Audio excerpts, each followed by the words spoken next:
எனக்கு அன்பான சகோதர சகோதரிகளே, கர்த்தருடைய வார்த்தையை கேளுங்கள். ஏசாயா தீர்க்க தரிசன புஸ்தகம் 45வது அதிகாரம் வசனம் 2, 3 மற்றும் ஏசாயா 40ஆம் அதிகாரம் 4ஆம் வசனம்.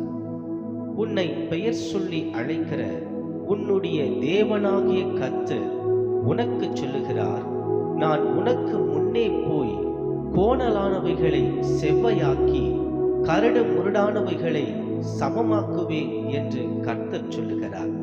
பிரியமான தேவச்சனமே, உனக்கு விரோதமான கோணலானவைகளையும் உனக்கு விரோதமான கரடு முரடானவைகளையும் சமமாக்கி செவ்வைப்படுத்த கர்த்தர் முன்பாக போகிறார். ஆம் பிரியமானவர்களே, உன்னுடைய வழியிலும் உன்னுடைய பாதையிலும் ஒரு இடரலும் இல்லாதபடிக்கு உன்னை நடத்தி செல்ல தேவன் விரும்புகிறார். 2 சாமுவேலின் புஸ்தகம் 22ஆம் அதிகாரம் 33ஆம் வசனத்திலே, தேவன் எனக்கு பலத்த அரணானவர், அவர் என் வழியை செவ்வை பண்ணுகிறவர் என்று தாவீது சொல்லுகிறதை நாம் பார்க்க முடிகிறது. எனக்கு அன்பானவர்களே, நாம் கர்த்தருடைய கரத்தை பிடித்து